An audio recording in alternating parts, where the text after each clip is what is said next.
afternoon, everybody. Welcome. So it's 12:30, exactly halfway through the week.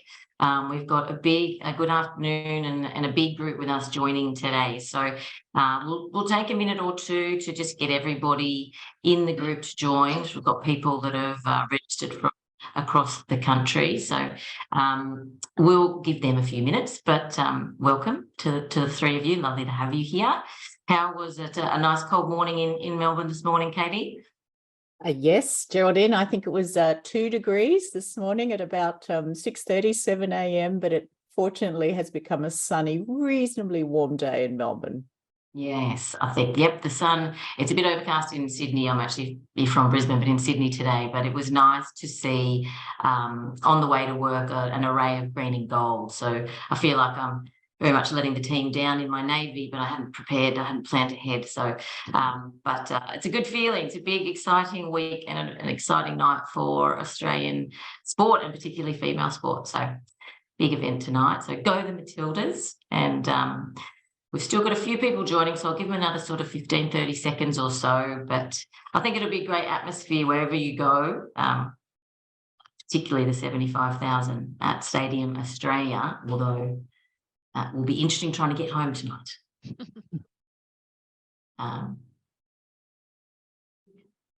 Wonderful.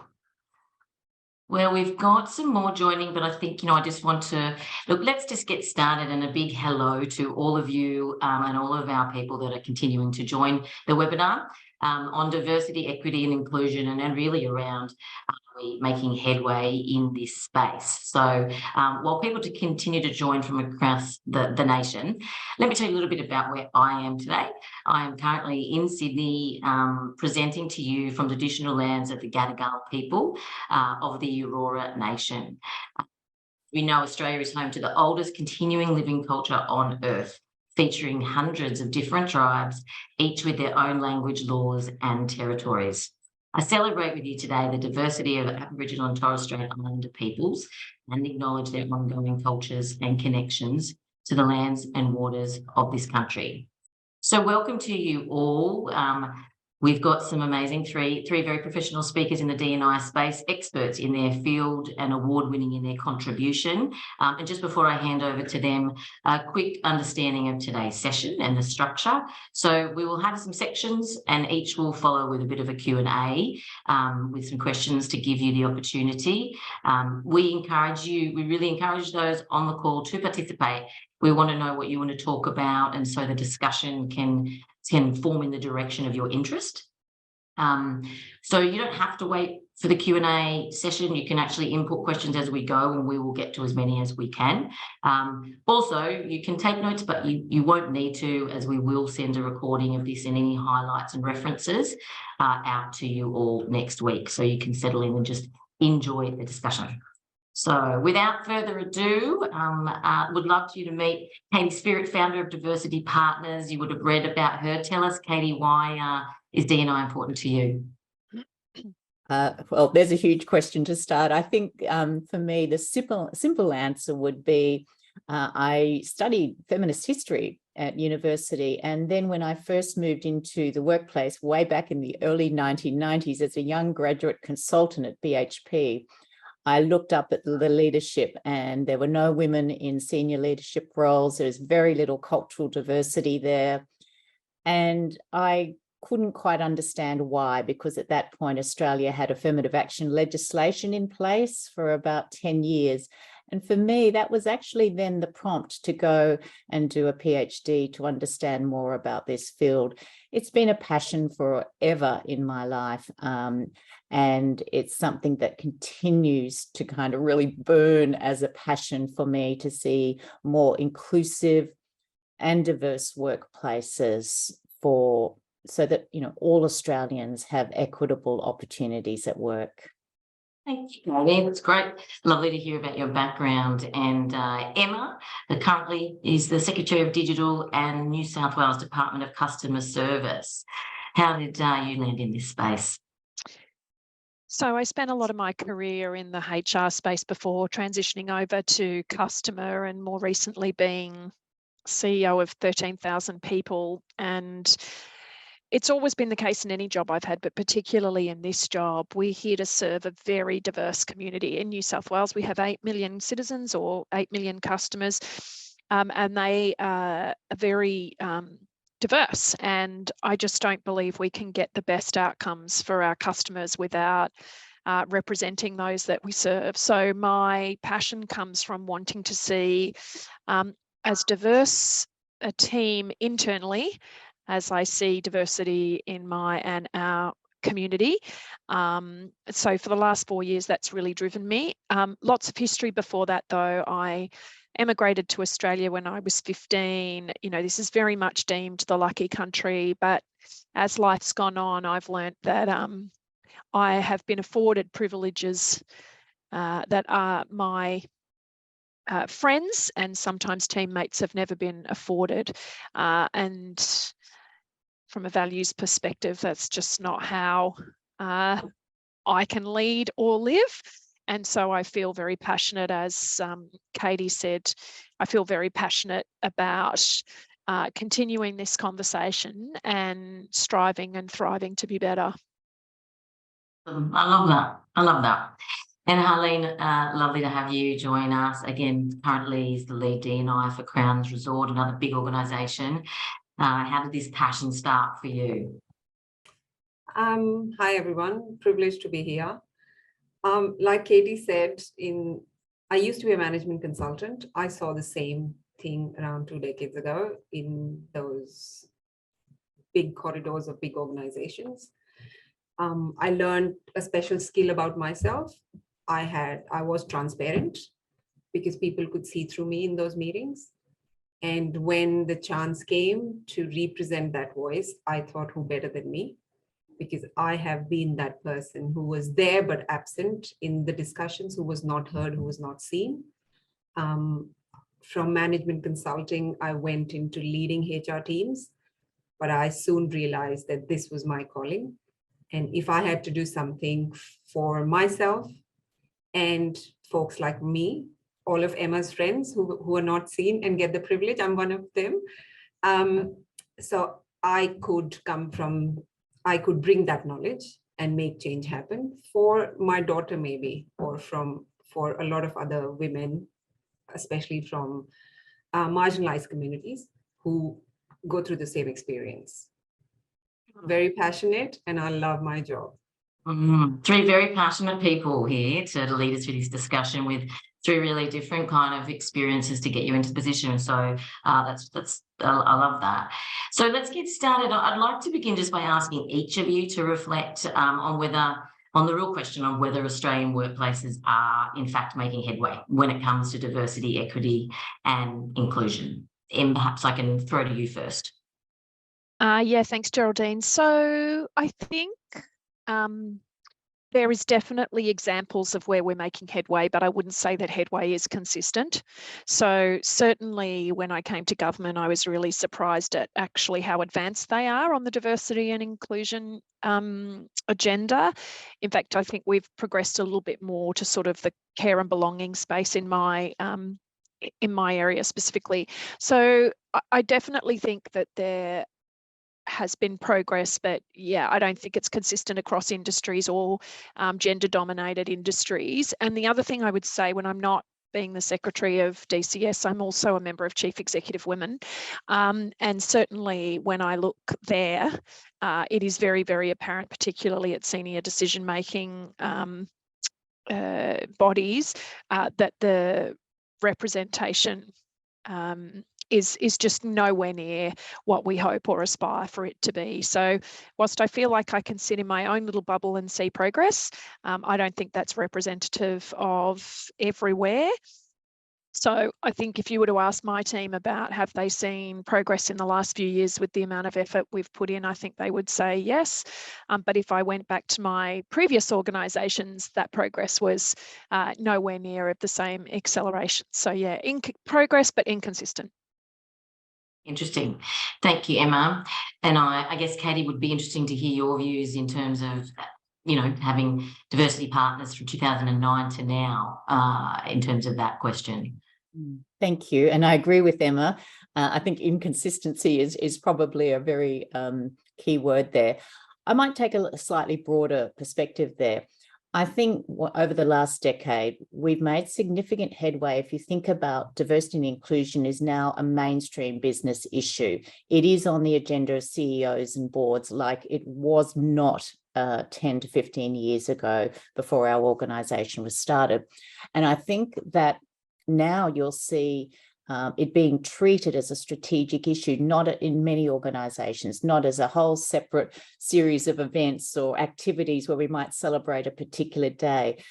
For example, in many organisations, in their strategic or corporate plans, you'll see diversity and inclusion, in the best of them, really woven into those strategic plans, not as a separate, here's what we're doing in DE&I. And I think that's a big step forward. I think the other step forward is that when we're talking about diversity and inclusion and equity over the last decade, we've transitioned from primarily talking about the workforce, recruiting people from diverse backgrounds, career development, and we're transitioning as well as talking about the workforce, we're talking about our customers and our communities and how inclusive are our products, are our designs for communities, like the sort of work that Emma is talking about. I also think 10 years ago, we were primarily talking gender in corporate Australia. Yeah. And now we're talking and seeing plans to support cultural diversity, a much greater focus on LGBTI inclusion, much greater focus across many organisations on disability. And kind of a step beyond that is again what Emma was saying around the focus around care and belonging in Emma's department is many organisations are not focusing on those kind of identity pillar areas like gender or culture, but in fact broadening that focus to how do we create inclusive and psychologically safe cultures that support diversity. And I think both are really key areas of focus, but that's been a big shift. The final point I think I'd make in terms of are we, making headway is that, okay, I guess amplifying Emma's point, yes, racism is still prevalent in corporate Australia. Yes, sexism is prevalent. Ableism is prevalent. However, as a historian originally, I think it's so motivational for us to reflect again. 10 years ago, 8% of the of board members of ASX 200 companies were women. 10 years ago, 2009, that was 8%. Today, it's 36%. In 2009, 11% of CEOs in corporate Australia were women. Today, it's 22%. And today we've just had a very big announcement of one of Australia's biggest companies, a new female CEO. So I think we can say there's strides, which does not at all mean that we don't have significant progress still to make. Really, really insightful, Katie, and just hearing that journey. And Harleen, over to you. Really interested to hear your thoughts on this too. I feel the progress is there. I do not hear, oh my God, your English is so good that often. Because the stereotype and, the marginalization, we can't do it anymore. I agree with Katie that it's on the agenda for CEOs, but I think the progress is not as much. I completely agree with Emma. So we all know that becoming more inclusive and diverse organizations is not just essential to look good. It's also essential for innovation and business success. Yet in this race, and I call it a race because there's this whole thing of publishing stuff even before it's matured. This move to be visibly and urgently look inclusive, we have somewhere become tokenistic.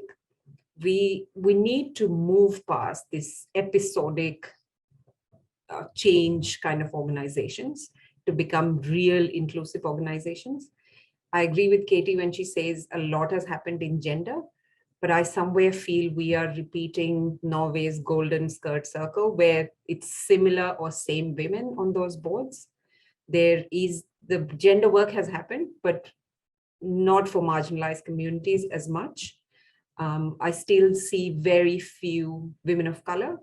I still see very few diverse people, Aboriginal people in those decision-making positions. And where they are, they're just the one of them. So I feel there is, yes, we have established the office, the diversity inclusion office, but I don't think even the diversity inclusion team has a seat on the table in a lot of organizations.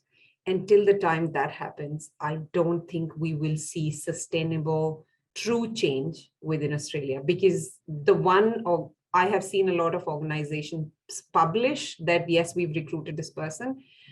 Sometimes it's that woman who's coming in because the previous predecessor didn't do a good job, and now we'll give it to a woman and let's see what she can do. They call it a glass cliff. I think, am I here? And a lot of other times, I feel that we bring in somebody just as a token and pat ourselves on the back and say, hey, look, I got that one Aboriginal person on my team. So I guess there's a lot more to do. Good insights from all three of you, a lot of commonality and some different individual aspects as well. One question from Samrat, do you think it's diversity or leadership that's holding us back today? Can I ask Emma? I think we have plenty of diversity. I think putting that diversity to its best use is still something that we're working on. And in my experience, you have to be deliberate about it. There's no end date. The job isn't done. You have to be deliberate about it not being tokenistic, to Harleen's point earlier. And you need to be thoughtful as a leader in how you ensure that diversity is embraced. And, you know, I want to run a business, as I'm sure all of you do, where people can bring the best version of themselves and thrive as the best version of themselves. So it can't just be a numbers game. It can't just be we've got a target of this and a target of that. It actually, it's so much more than that. If you appoint a more diverse group than as a leader than you've potentially had before, and you're deliberate about it, but you don't put structures and support mechanisms and the right structures in place to support it, then you've made no difference. In fact, you've made the situation worse. So it's a holistic system thing. So I think, yeah, it's definitely a leadership challenge and something that everybody needs to be deliberate about learning and being open to growth on.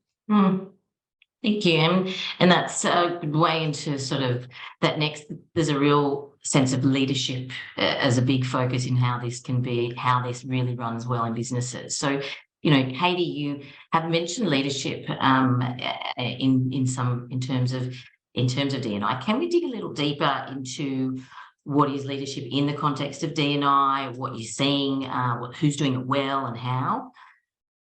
Certainly.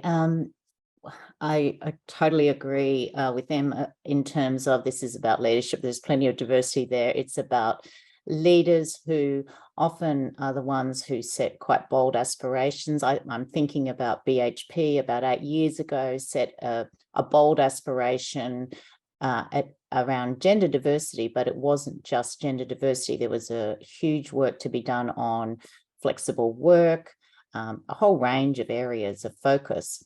And it's when you see the greatest progress when your CEOs are very genuine in their commitment and they resource it well in their organizations. And the boards, you know, we're often contacted or have conversations now with more and more boards who want to understand more themselves and understand what their role is in actually seeing this change happen. And those conversations weren't happening 10 years ago. So I definitely think it's the leaders are really crucial, because if they're not setting KPIs, key performance indicators, for the next level of leaders, it just doesn't happen, or it doesn't happen perhaps as quickly as we might want it to happen. And also, I think another key role of a leader is to be ready to address backlash, because DE&I efforts always invoke some backlash, and you've seen that in many organisations in Australia. And I think it's a strong CEO who has to say, okay, but I hear you, but we're going about this for these reasons. And so that sort of leadership often will take a bit of courage, because you're challenging long-standing traditional status quo, white Anglo norms in corporate Australia that have been there for a long time. And so the leaders who can really stand up and set those metrics, set those expectations, consistently communicate those expectations, that's, we need to see more of that in corporate Australia. Yeah, wonderful. Thank you, Katie. And there is a question, it's not so much relating to leadership, but it is relating to sort of the struggles of getting policy through, which can often sometimes be a leadership issue. Georgia sort of says, within the HR space, I've noticed difficulties in changing and adapting contracts and policies to allow for adjustments for equitable participation of disabled and marginalised people. What do you think about this, especially with regard to the inconsistency between organisations and the continued high rates of unemployment with people with disabilities, psychosocial disabilities? Harleen, thoughts? I absolutely agree. There's a match, but we've somewhere defined the stereotype of who I'm going to hire. I just want to talk about a story here. A couple of years ago, I used to be the head of HR for an IT organization, and one of our IT heads, let's call him John, because most of the people are called John in leadership. So John kept declining CVs, and he met 6 candidates, of which 5 he thought were not culture fit. And when I looked at the CV, and because it was an IT firm, you can imagine 10 years ago, the background of candidates we were getting. And I had to sit John down one day and say, are you looking for culture fit, or are you looking for color fit? But I think that's where we're hiding behind. And we're not ready to take chances.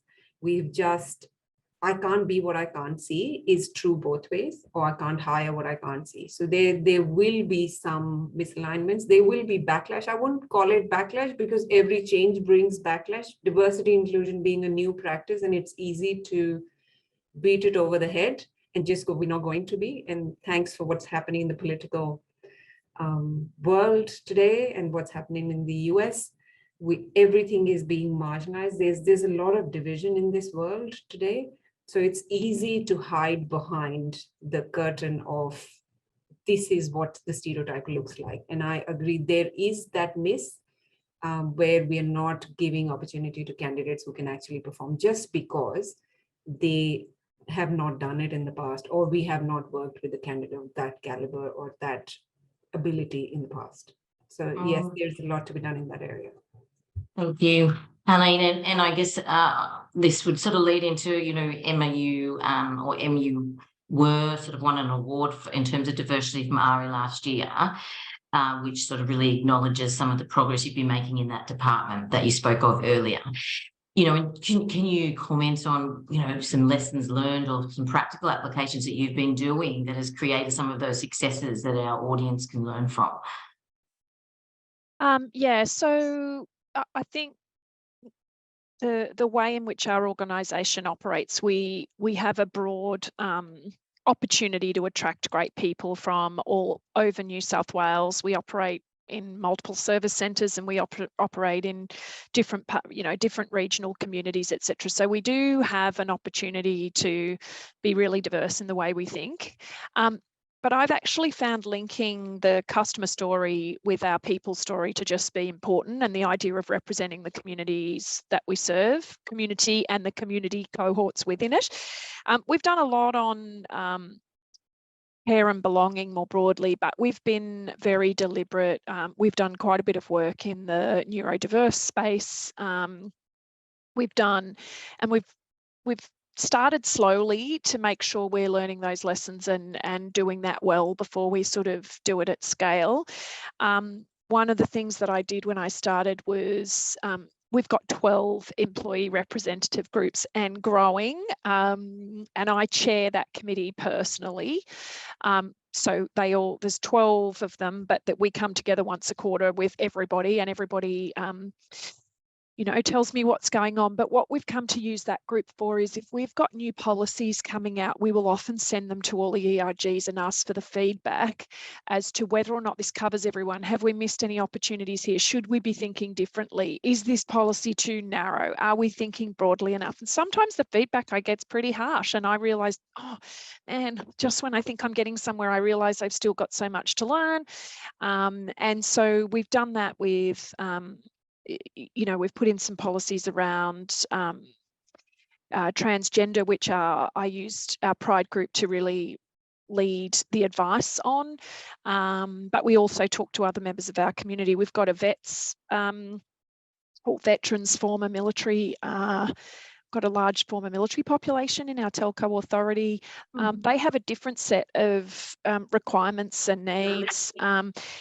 So we've really placed a huge amount of value on those teams and the importance of that work and the voice that they get to have and represent across the whole of DCS, and I take that very seriously. And then we've also, had some wins. We have an Aboriginal outcomes unit in the Office of the Secretary, because we know that some of our most vulnerable customers are in that category, and I just felt we did not know enough, and I couldn't make those decisions. I didn't have that lived experience. So we've been thoughtful, I think, around connecting the dots on who are our teams, where are they placed, and how are they impacting the community. And if I can just share a super quick story, during COVID, we run New South Wales .gov.au, the website, and that was the single point of truth for people during COVID.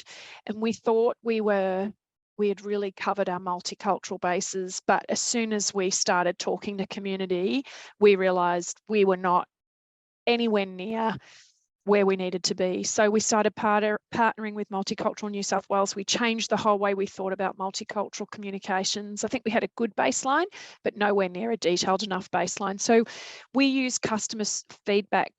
We take that customer feedback really seriously to think about who we're putting in our organisation that is liaising with those customers to get the best for them. So yeah, I would draw it back to deliberate. I expect all of my leaders to be on this journey, not just me and not just the ERGs. It is everybody. And we really allow feedback to learn our lessons and keep improving. Like I said before, the job is never done. And we're open to failing and being public about that failure, but getting up and keeping going. And I think that's been an important part of people's psychological safety here, to speak up and say what they really think and where we need to be doing things differently or better. So we're nowhere near perfect, but we're definitely on the journey. And I think, I'm proud of how far we've come to date. Brilliant. Sounds great. It is all those multiple forums that really, and I like the sound of getting the voice of the company to tell you what inclusiveness and belonging means to them, so that it's, it's aligned.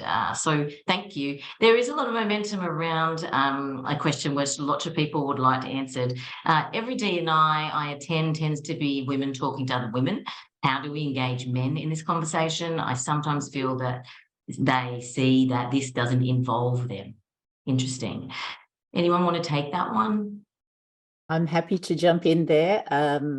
Most of our audience, when we're running workshops, would be men. It's been that way for the 14 years we've been in operation. So we're in the boardrooms, we're in the senior leadership ranks, we're talking with men consistently. But I take the point here that clearly we've got all women talking on this forum. It's critical. I mean, it's about gender equality. It's men, women, and gender diverse people having a conversation. That is absolutely critical. And it's in all of these, whether we're talking about LGBTI inclusion, whatever area across the diversity and inclusion focus, it's so important. Often, actually, the most important thing is having a conversation about diversity, equity, inclusion with a range, a really diverse range of stakeholders. But engaging men is a really critical part, and that's been happening more and more through a range of quite structured activities in Australia. For example, there was a Male Champions of Change program for about 10 years. It's now called Champions of Change, and that engaged the male CEOs of many organisations. So I just, to answer that question, I think is really key. And perhaps I'll just add one other thing, kind of building on the last point. While I focus my answer, we're focusing a lot on leaders at executive levels, I'm a huge believer that we're all leaders in this space. It's like, when you ask anyone, are you a leader in your organization? Some will kind of tentatively put their hand up. Well, we're all leaders, and a lot of people, we, in our conversations, want to learn more about how they themselves can be a more inclusive colleague.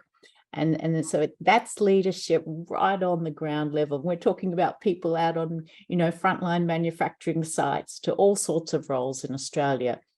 So again, I think that leadership is with all of us as well. And it kind of relates more also to the question that, no matter who we are, whether we're allies or whether we have a disability or identify as LGBTI inclusion, see ourselves as part of a particular network group in an organisation, we all play key roles in this space. Thanks, Kate. Appreciate it. I wanted to move on to, and I'll speak to you, Harleen, but many of you, and I'm sure the three on the panel obviously would have seen the recent result of that US Supreme Court, Korn Ferry's judgment, a big affirmative action case involving colleges and universities, and whether the admissions office of Harvard and the University of North Carolina should continue to hold space for the underrepresented groups. And the court's answer in a 6-3 vote was no.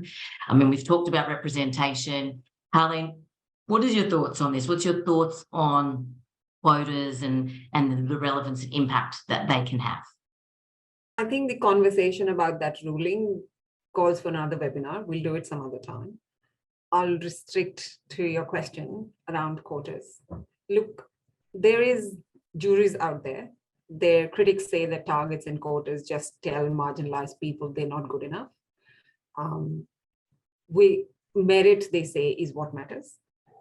That's true, but people forget that merit is a social construct.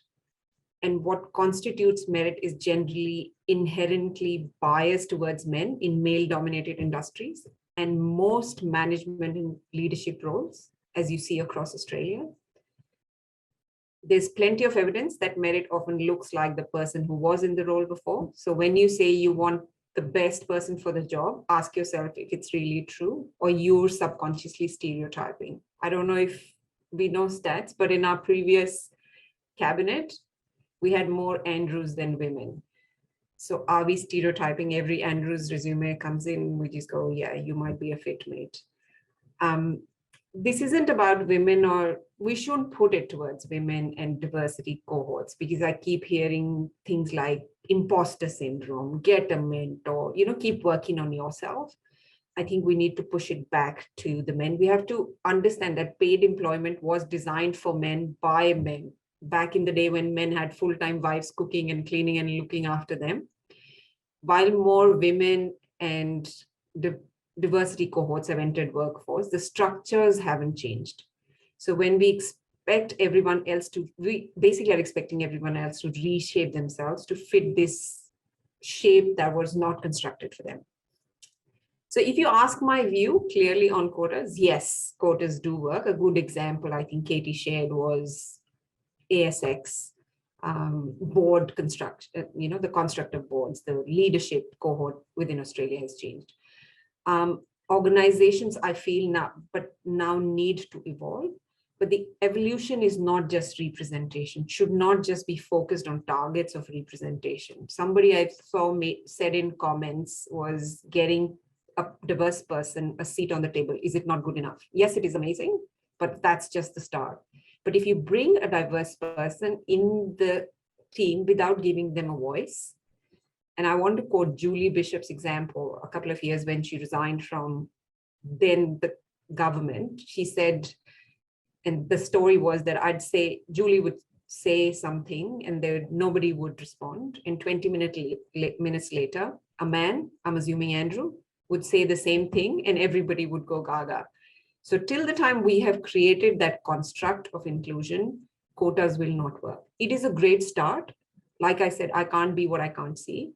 We need to start with it, but don't just stop there. And don't do a false start if the culture is not ready. So maybe it's a catch-22, but invest in the culture, invest in bringing them on, but making them feel heard.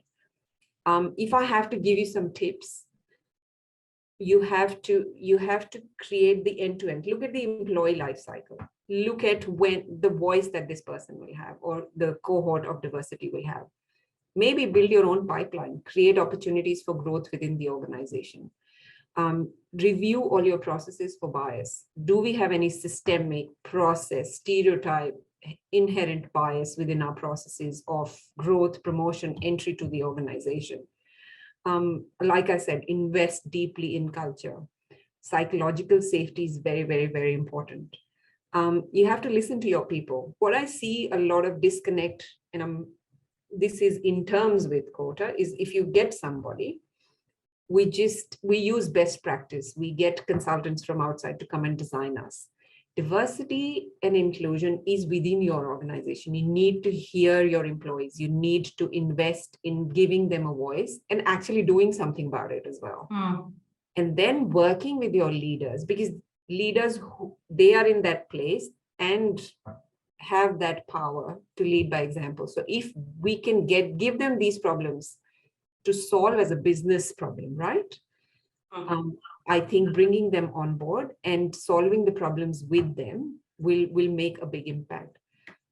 And don't be scared to say no.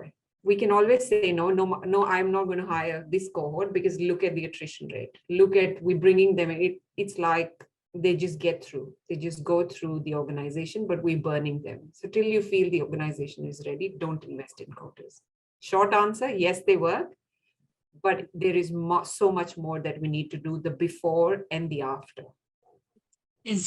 Thank you. And there's quite a few questions around some practical application, and a lot about what you're talking about is being heard and letting the organisation communicate with you. And so Louise and quite a few momentum were most measures for DE&I are lag indicators. Have you used lead indicators for DE&I? Yes, I have. And yes, you all should. And I feel that representation is just the tip of it. Like I said, the indicators will come from the employee life cycle. How long are they staying within the organization? I have a great example when somebody was designing the diversity for their board, and the conversation was, oh, we have solved the Aboriginal representation. Can you help us get some more culturally diverse people in? And my answer to them was, don't get any. Don't get any because the Aboriginal person who you've got is just the one person in the 13. How much time in that board do they get to speak? First, start the measurement with that. How many of the ideas that they have represented in that board or communicated through have come to life? How much support do they have? So I think going back to my previous point, when we do measure diversity, don't stop at diversity, start measuring inclusion. And the data is in front of you. Your HRI system will give you, did the person come in and actually grow in this organization? Or we just brought in one and then replaced them with another one and another one. Because what we're doing is we're telling them, you here just because you're a woman, or you here just because you look different, or you here just because you're in a wheelchair. There's nothing worse than that. So I guess put indicators and invest in indicators that will, and you know the journey of the organization, you'll know the problem points. Put indicators that will tell you the full story. Thank you. Geraldine, I might add there that in many organisations now, like the employee engagement survey, or they have a diversity inclusion survey, inclusion is kind of the key measure that, and what organizations are looking at is people from different cultural backgrounds, what's their level of psychological safety and experience of inclusion, people who identify as LGBTIQ+, what's their level of inclusion, women, men, gender diverse. So we're kind of getting a little bit more data there. But of course, it's not quite intersectional, because if I'm a woman and I identify as disability and I'm part of the LGBTI inclusion, what's my level of inclusion and belonging? That's kind of the next stage that we're getting at. But, you know, leading organisations are certainly looking, and in particular in Victoria, all public entities are required to report every year on the levels of inclusion across all those different groups now. Thanks, Katie. Another question from the chat, there's quite a few coming through. I'll give to Emma. Given that a 2021 survey by the Diversity Council of Australia found white women constitute a majority of DE&I leaders in the country, do you believe this overrepresentation contributes to the conversation around race and DE&I work being often sidestepped by leaders and organisations? Interesting. Gosh, firing the big questions today. There are some big ones on this chat. Hard to, yes. Yeah, it's a really good point. I've not really given it any thought. I think, you know, visually and visibly, I can see that a large part of people who have chosen to work in D&I as their profession tend to be female. But I also think if you're using data, to the last point we were talking about, whether it's, you know, lead or lag, and you're linking it to outcomes or linking it to the your own organization's goals, whatever they might be, whatever your company exists to do in the world, I'm not sure that it really contributes, unless you contributes in a poor way, unless you're in an organization that's kind of got a deliberate stance against diversity. I mean, I saw somebody earlier on in the comments talking about how I think they said they were only the only female in the farming industry, or one of the only in their business. In that instance, yeah, maybe it adds to the problem, but yeah, I've not considered it like that before. I think it's about how well you're representing the business case to move forward on this. Yeah, but I could be wrong. I'd be interested in the other panel's views. I've not thought about it. It's the same with HR leaders. The majority tend to be women. It's how I mean, probably not right now, but a few years ago, it was whenever you looked at the data of organisations that were starting to move forward in the number of women on their executive. And I don't want to just talk about gender splits today, because diversity is so much broader than that. But in this instance, it was always the HR person and the marketing person. It was never the legal person or the finance person or the operations person, or, you know, so even the types of roles that we need to do and get to do is changing and emerging over time. So thank you.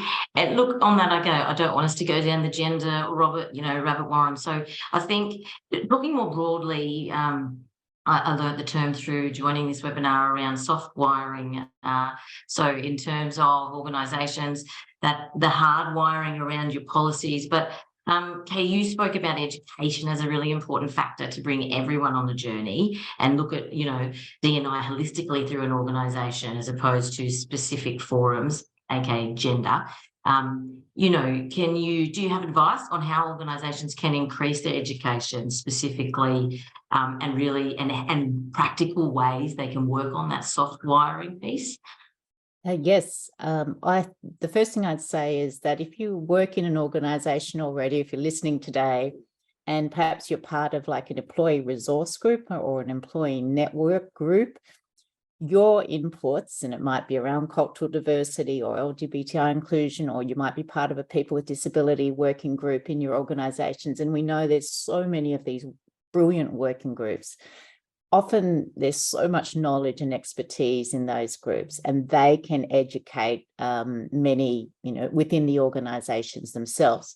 But I do think a really structured approach to education is important, and generally starting with your board, with your leadership team, so that they're able to really make the link in terms of what they need to do in the corporate strategy to embed diversity and inclusion. So I do think it does start with your leadership teams and your frontline managers, to right through to all employees understanding their role in terms of how they can help make the organization inclusive for the products and services, the sort of work Emma was talking about, but also how they can be more respectful in their own teams, whether it's sharing their pronouns, whether it perhaps is making it comfortable for people who live with disability to share those experiences and what adjustments they might want in the workplace or in the team structure. I think, that sort of education is absolutely key, but of course it can't achieve a great deal until you've got that hard wiring, which is getting into the policies, what Emma was talking about, like starting right from reviewing your recruitment approach. And we do a lot of work with organizations right at the moment to review the recruitment approach right from how they go to market through to what interview guides they produce, what questions they use in the hiring space, so that a whole range, so that diversity is considered, including neurodiversity. There's a whole lot of work to be done to change some of those that hard wiring to complement the soft wiring of the education. And Katie, you brought up neurodiversity, and there's been quite a few questions aligning to that on this chat. And I know it's a big topic, but I feel like it's something we do need to just address with some sort of context around what do you see? There's a big population now identifying as neurodiverse in Australia. I think it's 35% or in that range. What are you seeing businesses? What are you guys seeing in terms of putting some initiatives around that area of diversity, inclusiveness for neurodiversity? I'm seeing a huge increase in organisers asking for support there's a whole lot of brilliant neurodiversity or organisations with special knowledge, experience in this area. And many organisations are working with those specialist organisations. I think we're finally recognising that, yes, about 30% of people identify as neurodiverse, and that does mean, yet again, we have to put another lens across our hiring practices, across how the workplace itself, which is so crucial for broader inclusion. I'm thrilled to see the increasing level of interest. I think there's a lot of people who've worked in this area for a long time, and finally we're seeing this issue become mainstream in the sense that more and more organizations are much more aware of the strengths of people who identify as neurodivergent and thinking hard about how they can change practices so it is far more inclusive. Yeah, I agree with that. You hear that number 30% and you think, goodness me, what opportunities for people to do their best work have we been missing out on for so long? We're doing work in this space as well. We're having more and more people come forward and say that they're neurodiverse and they've chosen a particular career as a result, or they've chosen to step back from things as a result, etc. So this is a huge learning curve. A huge learning curve for us and a big opportunity. But I also think I see a range of assumptions forming around neurodiverse people that I think we need to be careful of.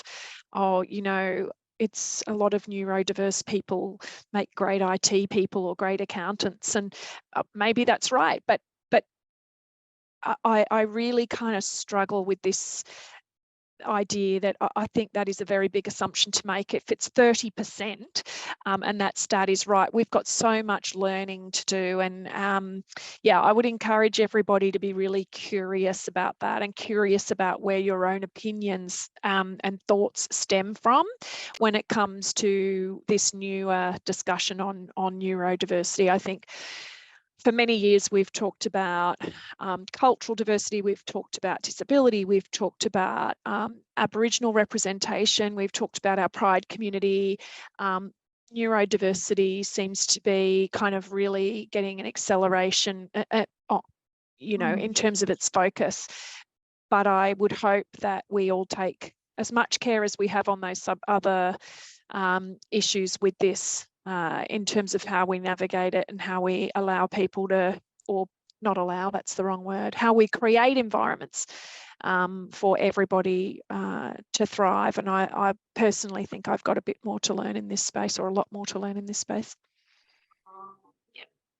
Yeah, 100%, Emma. It's not a simple one. And you think, you know, in the schooling education system, you know, there are set up sort of scenarios, and, you know, they're set in an environment to ensure that the children can perform to their capability. But, you know, we've been doing that for children with verified and ADHD and the rest of it, my son being one of them.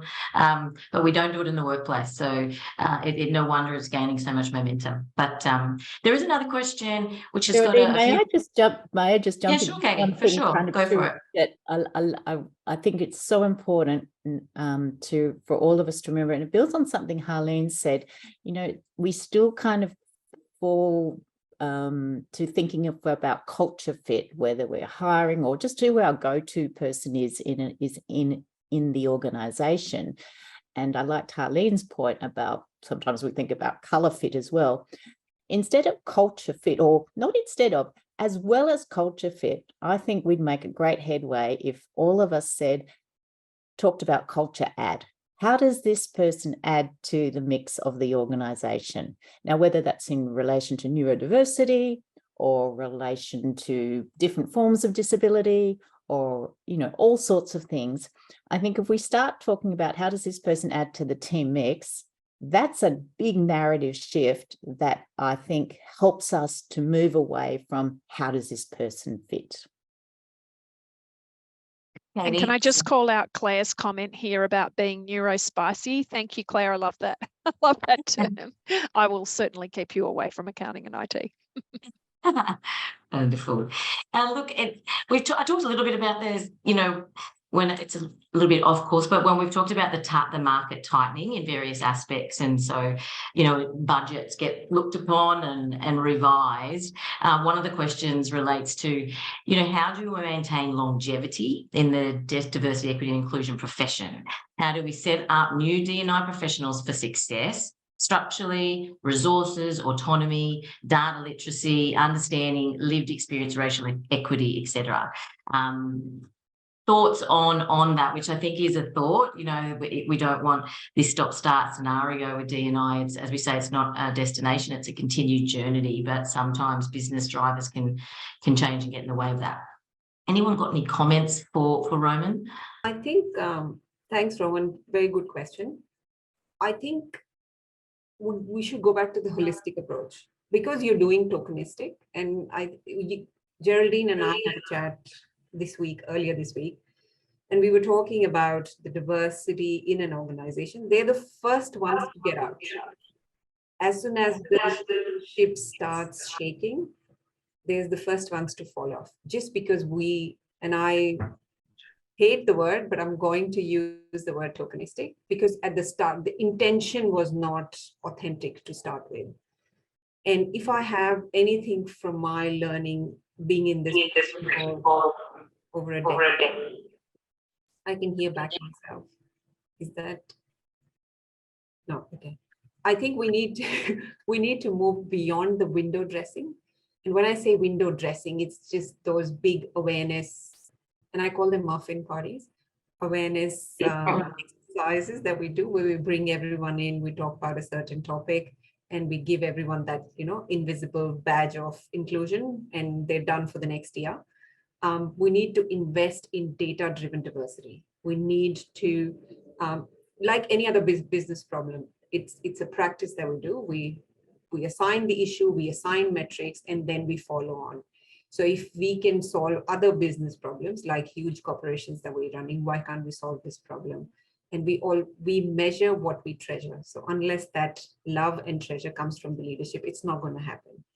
Most companies still, I feel, are to adopt this evidence-based metrics and this imperative to recognize how does diversity actually, not just the party line, but how does diversity actually feed into the bottom line? We need to have a look at the diversity within the organization in terms of where is it actually sitting? Is it just at the bottom of the pyramid of the organization, like Emma and Katie have referred to? We need to ask ourselves questions. Are we listening to these people? I have a question. I actually have a question for your attendees today. Can someone tell me what's the opposite of belonging?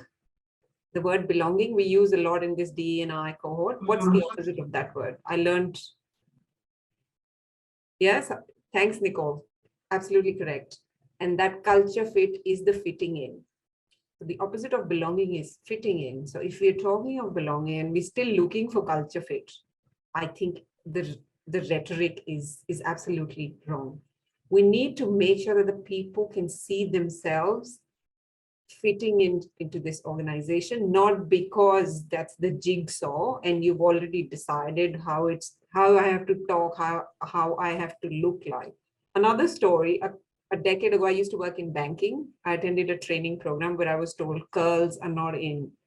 And this was a challenge the trainer gave me. She said, find me one CEO who has curly hair. So if it is that ingrained, the image is that ingrained. But I think what we need to start with a privilege conversation within your organization. The privilege you have because of the color of your skin, the color of your hair. And that I think might resonate with the leadership. The privilege you have because you fit in because you're from a certain socioeconomic background as well. I've had instances where people were not considered because they live 2 hours away, but that's a catch-22. Till the time they get this role, they'll not be able to afford it. So I guess the conversation keeps on. But my advice, and I know we're towards the tail end of it, yeah.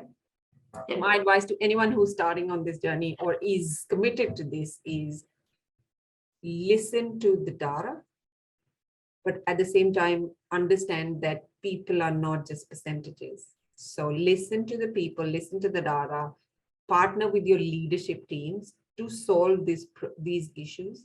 Say no to tokenistic things, because that actually is the 2-step backward. And I always say in D&I, we go 3 steps forward and 2.5 back. That 2.5 is in that tokenism. So be brave to say no if you feel that it's not going to add the so what to your organization. Thank you, Harleen. And there is some questions around that. We haven't got to all of them today, but there is some questions around, if you've got a limited budget, how do you choose where to put your focus? And I'm sure that's a question for a lot of, small to medium organisations who don't have potentially the resources that, the divisions that Emma might be running. So, look, we are getting close to time. So there's lots of questions. I just want to, if I can throw to each of you just for your sort of one key takeout that you would give people on this webinar that are really trying to find the best, at various levels of maturity in their D&I journey with their organisations. Emma, if I can throw to you. Yeah, so just 2 things I would say. There's a comment in the chat here by Zoe Kennedy, who I think is known to me through other channels, but she says there is unfortunately so much privilege in the idea of dissing the cupcake or muffin days, as some employees in some organisations have zero support from their leaders to build safe places, and all they can get someone to agree to is the cupcake day. While it might feel tokenistic, there is so much power in the conversations that can be held over that cupcake, and shifting hearts and minds can really happen there. I really get that. I think we tend to think these things are trends and we want to move on. But I think if they're employee driven, it means someone in the employment base wants to have that conversation. And I think that's just as important as any strategy you will create. And following what your people tell you they need to move this conversation is really critical. And then at the broader level, I just would never underestimate the power of storytelling. A lot of people don't want to identify with a particular cohort. And to Katie's point earlier, intersectionality, you know, I'm a woman, I'm a mum, I'm a carer, I'm a bunch of things. I'm not just one thing. So the power of storytelling about why someone feels they belong in an organisation, where they've had success when they've spoken up, sometimes telling those stories is what shifts the dial, as opposed to this is the percentage of employees we have, or in this particular cohort, or this is how we're moving the numbers forward. Data is important for strategy, but you can't beat the power of storytelling when it comes to making people feel genuinely included. So they would be my two things that I would end on. Thank you. Kate, we're just running short of time, but a takeout would be great. I think especially for anyone who is a DEI practitioner listening today, I've learned through my own experience, and having been working in this field for 25 years, you go through some pretty deep troughs when you get disenchanted. I've learned also through my own work in psychology is that if we keep focusing on sort of how much more we have to go, the mountain, it can be disheartening. So every time we get disheartened that it's hard up there, to come back down to say, hey, we've made some progress here. And that's what actually can be quite motivating. And when we are if you're starting work in this space, look for what is going well, look for strengths, because we know that organizational cultural change happens the most effectively when we start to really understand some of the strengths and apply those to all of those gaps and areas for improvement. Katie, I'm going to squeeze one more minute in for you, Harleen. Give us your takeaway for today. I think we still, coming back to Emma's point, I don't mind the celebration, but till the celebration is not at the back of, so what we're going to do. So it can be a small thing. We're going to give parental leave an extra 1 week to all men in the organization. Let's celebrate that, not just without the commitment to it. That's my only point. I think you all just tuning into this and giving your 1 hour. Thank you very much. I hope you took away something. I saw a couple of questions I really wanted to support and answer. So connect on LinkedIn. Happy to continue the conversation. Good luck. Great. Thank you so much to the three of you and to all of the attendees. A really passionate, subject that a lot of people have got a lot of questions. So unfortunately, I'm sorry we didn't get to all of them. Some great key takeaways. Just remember, we will send that recording out, and to those that are still on the call, we will get a survey out to you as well. We always want your feedback on today's session and any future sessions that you want to hear about. So thank you very much. Neurospicy, you heard it here. Thanks, everyone.